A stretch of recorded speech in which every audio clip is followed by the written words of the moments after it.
এক রাতে আমি আমার স্বামীকে দুধ খাওয়াচ্ছিলাম, তখনই আমার যুবক ভাইপো আমাদের ঘরে চলে এলো এবং তাকে দুধ খেতে দেখে জিজ্ঞাসা করতে লাগল, চাচা, আপনি ছোট বাচ্চাদের মতো দুধ কেন খাচ্ছেন? যদি আপনি খারাপ না মনে করেন তাহলে আমাকেও কিছু দুধ দিতে পারেন। আমি যেই হ্যাঁ বললাম, সে তৎক্ষণাৎ আমার বুকে নেমে গেল। নমস্কার বন্ধুরা, আমার নাম কণিকা। আজকের এই রোমাঞ্চকর গল্পে আপনাদের সবাইকে স্বাগতম। আমার বিয়ে হয়েছিল এমন একজন মানুষের সাথে যিনি বয়সে আমার চেয়ে অনেক বড় ছিলেন। তার নাম ছিল সাহিল।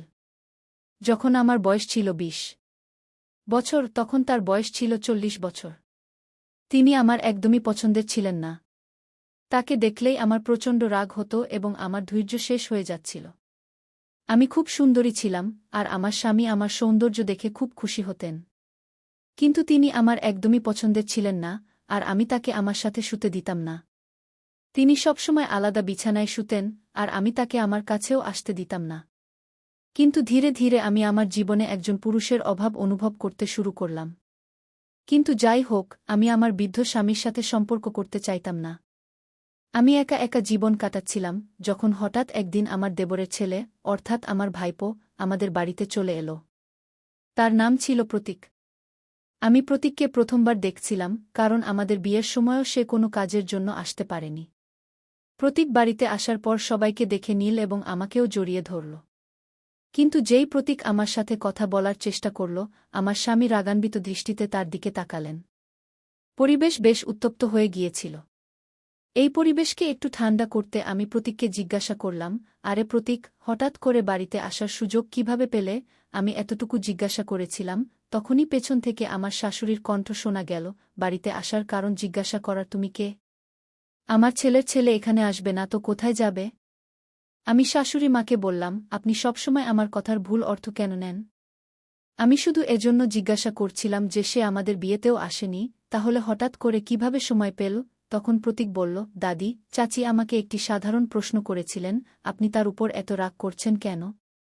আমি এসেছি সবাই যেন খুশি থাকে, আর এই ঝগড়া বন্ধ করুন গো। তারপর প্রতীক বলল, চাচি, আপনার বিয়েতে আমার ইউনিভার্সিটি পরীক্ষা চলছিল, তাই আমি আসতে পারিনি। কিন্তু আমি মনে মনে চেয়েছিলাম যে আমি আপনার বিয়েতে আসব। দুঃখের বিষয় তা হয়নি। কিন্তু এখন আমি চলে এসেছি, তাই চাচির সাথে সব আদরত্ন করে নেব। আর যখন আমার মন ভরে যাবে তখনই এখান থেকে যাওয়ার কথা ভাবব। এটা শুনে সবাই হাসতে লাগল। কিন্তু প্রতীক এখানে কতদিন থাকবে তা আমি তাকে জিজ্ঞাসা করিনি। কিন্তু যেভাবে শাশুড়ি মা আমার উপর চটে গিয়েছিলেন, তাই আর কোনো প্রশ্ন করার সাহসই হয়নি। কিছুক্ষণ পরে প্রতীক ফ্রেশ হয়ে এলো, তখন শাশুড়ি মা আমাকে তার জন্য নাস্তা নিয়ে আসতে বললেন। আমি নাস্তার ট্রে নিয়ে প্রতীকের কাছে যাচ্ছিলাম, তখন হঠাৎ আমার পা পিছলে গেল এবং আমার হাত থেকে ট্রে ছুটে গিয়ে প্রতীকের উপর পড়ে গেল। এখন তো আমার শাশুড়ি মা খুব চটে গেলেন। তিনি বললেন, তৎক্ষণাৎ প্রতীকের কাপড় পরিষ্কার কর। জানি না কোনো জন্মের বদলা নিচ্ছ সে থেকে, যে পুরো ট্রেই তার উপর ফেলে দিলে। আমার স্বামী তখন বাড়িতে ছিলেন না, তিনি কোনো কাজে বাইরে গিয়েছিলেন। শাশুড়ি মায়ের ডাক শুনে আমি ভয়ে ভয়ে তৎক্ষণাৎ রান্নাঘরে গেলাম এবং রান্নাঘর পরিষ্কারের কাপড় নিয়ে এলাম। আমি শাশুড়ি মাকে জিজ্ঞাসা করলাম, আমি কি প্রতীকের কাপড় পরিষ্কার করব? তিনি বললেন, যখন সব ধ্বংস তুমিই করেছ, তখন পরিষ্কারও তো তুমিই করবে, না? এতে জিজ্ঞাসা করার কি আছে? প্রতীক কিছু বলছিল না এবং নিজে থেকে নিজের কাপড় পরিষ্কার করার চেষ্টাও করছিল না। কিন্তু আমি তার কাপড় মুছতে গিয়ে খুব লজ্জা পাচ্ছিলাম, কারণ নাস্তা এমন জায়গায় পড়েছিল যেখানে তাকে ছুঁতে আমার লজ্জা হচ্ছিল। কিন্তু যখন সে নিজে থেকে পরিষ্কার করার চেষ্টাই করল না, তখন আমি বুঝে গেলাম যে প্রতীকও চায় যে আমি তার কাপড় পরিষ্কার করি। তখন প্রতীক আমাকে প্রেমময় দৃষ্টিতে দেখতে লাগল এবং একে একে বিস্তারিতভাবে বলতে লাগল যে কিভাবে আমি তার কাপড় পরিষ্কার করব। যখন আমি তার কাপড় পরিষ্কার করছিলাম, তখন হঠাৎ আমার স্বামী সেখানে চলে এলেন এবং দরজা থেকেই আমার উপর চিৎকার করে বললেন, তুমি এসব কাজ কেন করছ? এই ছেলে কি এতটুকুও বুদ্ধিমান নয় যে নিজে থেকে নিজের প্যান্ট পরিষ্কার করে নেবে? আমি বললাম, আমি এই কাজ নিজের ইচ্ছায় করছি না, বরং শাশুড়ি মায়ের বলায় করছি। এটা শুনে সাহিল, অর্থাৎ আমার স্বামী, আমার শাশুড়ি মাকে বললেন, মা, আপনি কি, তোমরা সবাই কি করছ? তোমাদেরও কি একটু লজ্জা হয় না? যা ঘটেছে তা অনিচ্ছাকৃতভাবে ঘটেছে, কণিকা ইচ্ছাকৃতভাবে ট্রে ফেলেনি। আর ভবিষ্যতে সে কোনো অপরিচিত পুরুষের কাজ করবে না। গিয়ে কথা বলে সাহিল আমার হাত থেকে কাপড়টা নিয়ে সেখান থেকে চলে গেল। আমিও তার পিছে পিছে রান্নাঘরে চলে গেলাম। প্রতীকও আমার পিছে পিছে এল এবং হাত ধোয়া শুরু করল। সে কিছুটা বকবক করছিল, যার কারণে সে কিছুটা বিষণ্ণ দেখাচ্ছিল। সে আরও জোরে বকবক করতে লাগল, আমি এখান থেকে এখনই চলে যাব। আমি এটা শুনে ফেললাম এবং তার কাছে গিয়ে বললাম, প্রতীক, তোমার এখানে আসা মাত্র কয়েক ঘন্টা হয়েছে, এত তাড়াতাড়ি বাড়ি ফিরে যাওয়ার কথা কেন বলছ? প্রতীক বলল, আপনি তো দেখলেনই চাচাজি কিভাবে আমার সাথে কথা বললেন। চাচাজি আমাকে আউটসাইডার মনে করেন, আর সম্ভবত আপনিও আমাকে আউটসাইডার মনে করেন। তাহলে আমি আউটসাইডারদের মধ্যে কেন থাকব? আমি তো এখানে আমার নতুন বউকে দেখতে এসেছিলাম, কিন্তু ছেড়ে দিন, সম্ভবত আমার ভাগ্যে চাচির ভালোবাসা নেই। কি এ কথা বলে সে চলে যেতে লাগল। ঠিক তখনই আমি তার হাত টেনে আমার দিকে টেনে নিলাম। সে আমার খুব কাছাকাছি চলে এসেছিল। তাকে সরিয়ে দিয়ে আমি বললাম, সরি প্রতীক, আমি ভুলে তোমাকে টেনে নিয়েছি। তারপর আমি তাকে বোঝালাম, তুমি সাহিলের কথায় কষ্ট পেও না। আসলে আমি তার একেবারেই পরোয়া করি না। সে শুধু আমার সৌন্দর্যের জন্য আমার পিছে ঘুরে বেড়ায়। আমি আজ পর্যন্ত তাকে নিজেকে স্পর্শ করতে দিইনি। আর তোমার প্যান্টে পরা চাও আমি পরিষ্কার করে দিতাম, কিন্তু তখন সাহিল এসে চিৎকার করতে শুরু করল। এখন যদি তুমি আমার কাছ থেকে আদর চাও, তাহলে এখানেই থাকো। এখন তুমি নিজেই বুঝে নাও কি সিদ্ধান্ত নিতে হবে। আমার কথা শুনে প্রতীক বলল, চাচি, সত্যি বলতে চাচাজির কথা শুনে আমার খুব রাগ হয়েছিল, কিন্তু আপনি আমার সব রাগ শান্ত করে দিয়েছেন। আমি শুধু আপনার জন্যই এখানে থাকছি। কে এ কথা বলে প্রতীক আমাকে জড়িয়ে ধরল। প্রতীকের এই ছোট ছোট আচরণ আমার মনে কিছু প্রভাব ফেলতে শুরু করেছিল। আর দেখতে দেখতে তার বাড়ি আসার 5 দিনও হয়ে গেল। এই 5 দিনে সে বাড়ির সদস্য হয়ে গিয়েছিল। প্রতিদিন সকালে সাহিল তাকে নিজের সাথে দোকানে নিয়ে যেত। আমার স্বামীর একটি জেনারেল স্টোর ছিল, আর সে প্রতীককে একঘেয়েমি থেকে বাঁচাতে তাকে সাথে নিয়ে যেত। কিন্তু প্রতীকের আশায় বাড়ির কাজ অনেক বেড়ে গিয়েছিল, আর এই সব কাজের বোঝা আমার উপরেই পড়েছিল। কারণ শাশুড়ি মা সারাদিন মন্দিরেই কাটিয়ে দিতেন। আমার স্বামীর আয়ও এত কম ছিল যে আমরা কোনো চাকরানি রাখতে পারতাম না।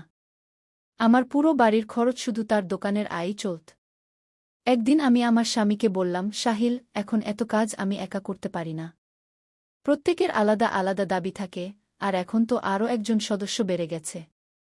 শাশুড়ি মাও আমার কোনো সাহায্য করেন না। এখন তুমিই বলো, আমি একা এত কাজ কিভাবে করব? বাইরে দাঁড়িয়ে শাশুড়ি মা আমাদের সব কথা শুনে ফেলেছিলেন। তিনি সঙ্গে সঙ্গে ঘরে এসে বললেন, এখন তুমি কি চাও যে আমি এত বয়সে কাজ করি? আর তুমি আমার ছেলের কান কেন ভরাচ্ছ? যা বলার আছে আমাকে বল। তারপর আমার আর শাশুড়ি মায়ের মধ্যে ঝগড়া শুরু হয়ে গেল। সাহিল আমাদের দুজনকে শান্ত করল এবং বলল, এখন মা কাজ করতে পারবেন না, আর আমি বাড়িতে চাকরানি রাখতে পারি না। তাহলে যার কারণে কাজ বেড়েছে সেই তোমার সাহায্য করবে।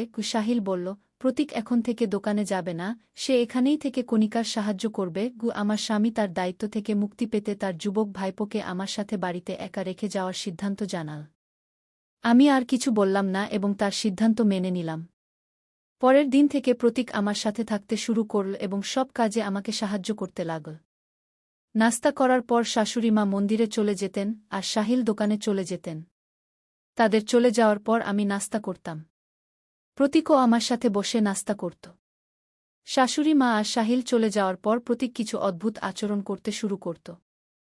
যতক্ষণ তারা বাড়িতে থাকত ততক্ষণ প্রতীক আমার থেকে দূরত্ব বজায় রাখত।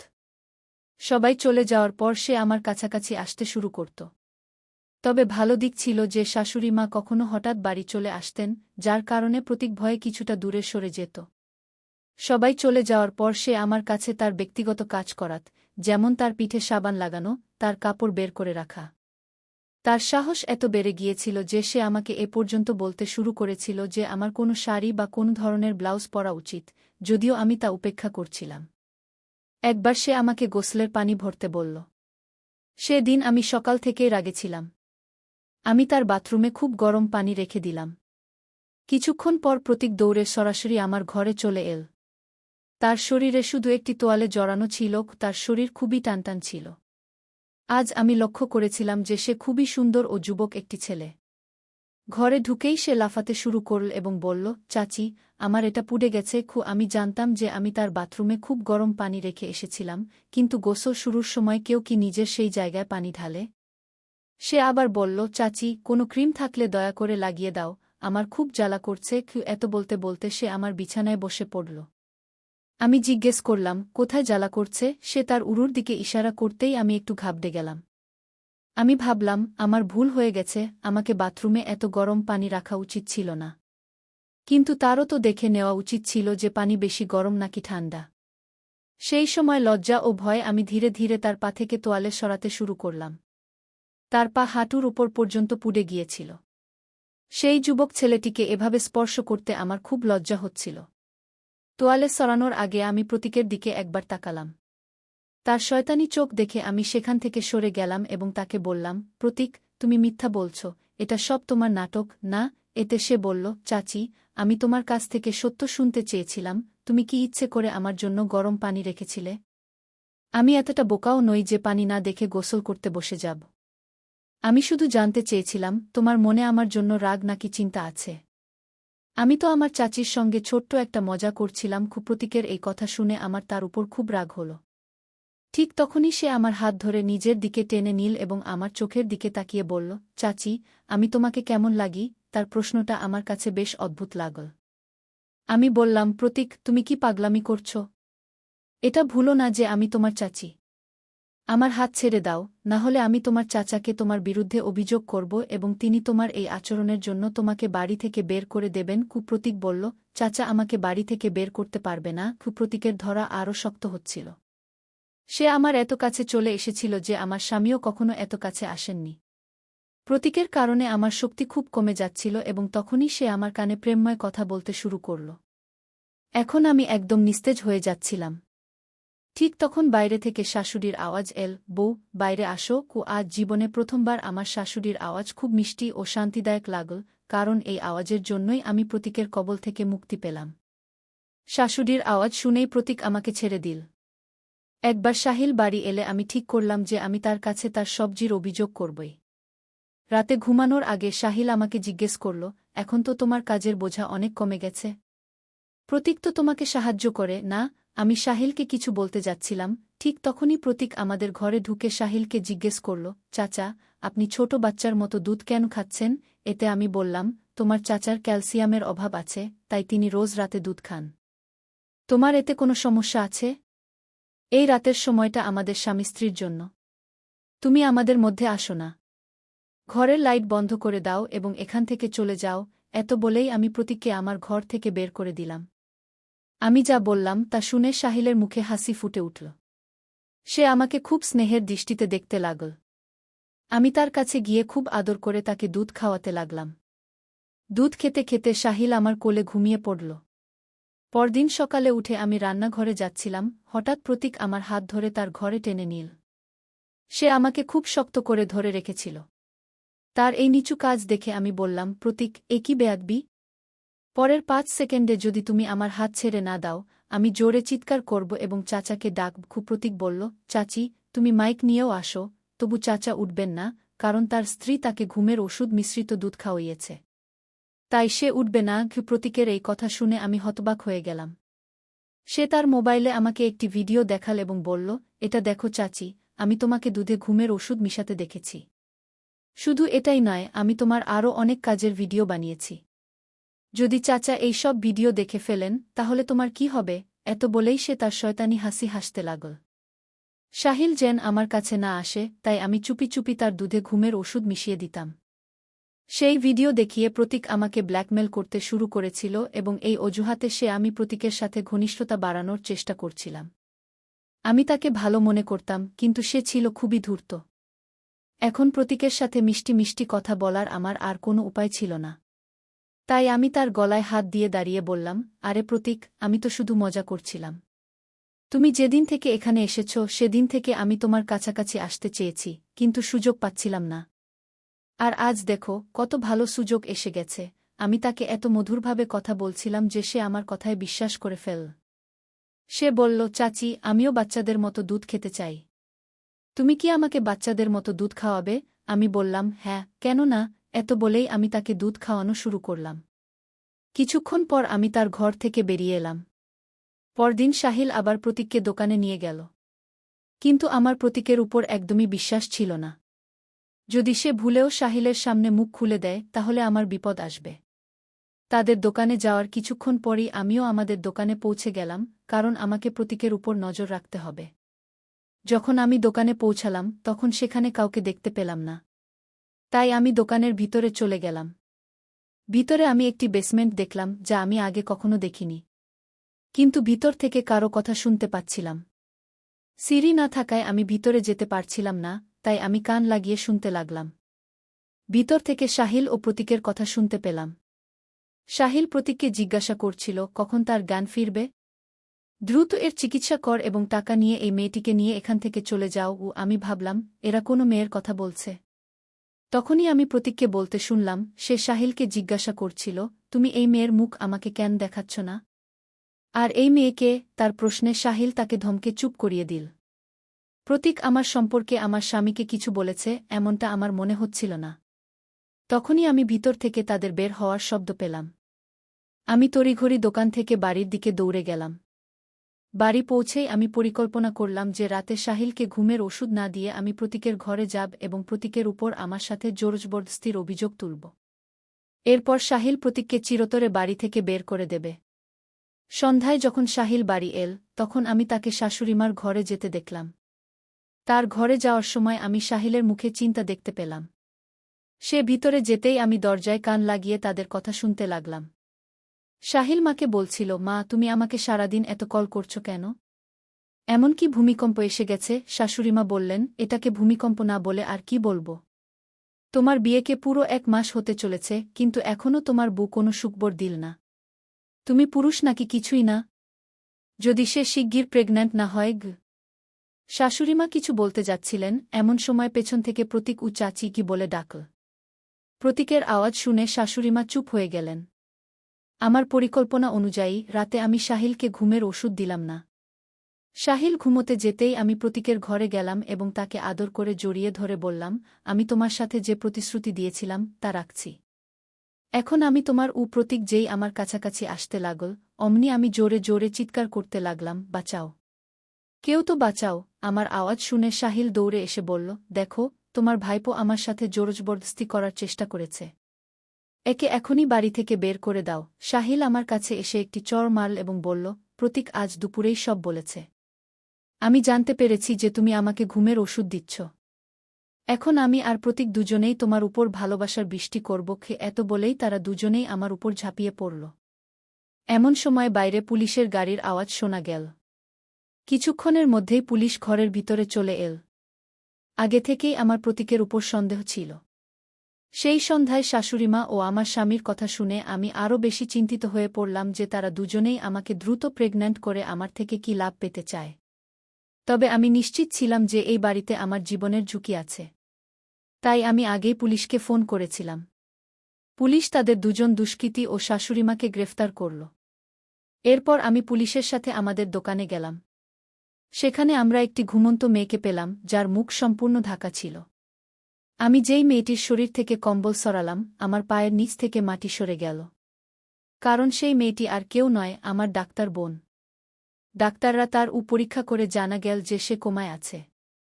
সাহিল আমার বোনের স্বামী ছিল। তাদের বিয়ের কয়েকদিন পরই সাহিল অভিযোগ করেছিল যে আমার বোন পালিয়ে গেছে। বর বোনের পালানোর কারণে আমার জীবন নষ্ট হয়ে গেছে এমন কথা বলে সাহিল আমার বাবাকে আমার কাছে প্রস্তাব দিয়েছিল। যখন পুলিশ সাহিলের বক্তব্য রেকর্ড করেছিল তখন জানা গেল যে সেই দুষ্ট বুড়ি আমার বাবার সম্পত্তি দখল করার জন্য আমার বোনের উপর অনেক অত্যাচার করেছিল। কিন্তু সে এই বলে সেই দুষ্টদের থেকে নিজেকে মুক্ত করার চেষ্টা করেছিল যে আমি তাদের সৎ মেয়ে এবং সব সম্পত্তি আমার ছোট বোনের নামে আছে। প্রতীক একটি ছোট গ্রামে একটি ছোট ক্লিনিক চালানো ডাক্তার ছিল যাকে আমার বোনের চিকিৎসার জন্য আনা হয়েছিল এবং এটি এই 3 জনের মিলিত ষড়যন্ত্র ছিল। সেই 3 জন অপরাধীকে আদালত যাবজ্জীবন কারাদণ্ড দিয়েছিল এবং এইভাবে আমার বোন এবং আমার প্রাণ বেঁচে গেল। কমেন্ট করে অবশ্যই জানাবেন যে আপনি এই গল্পটি কেমন পছন্দ করেছেন। যদি আপনি এই গল্পটি পছন্দ করেন তবে এটি লাইক করুন এবং আপনার বন্ধুদের সাথে শেয়ার করুন। ভবিষ্যতে এমন রোমাঞ্চকর গল্পের জন্য আমাদের চ্যানেল সাবস্ক্রাইব করুন এবং বেল আইকন টিপতে ভুলবেন না। সবাই নিজের এবং নিজের পরিবারের যত্ন নিন। ধন্যবাদ।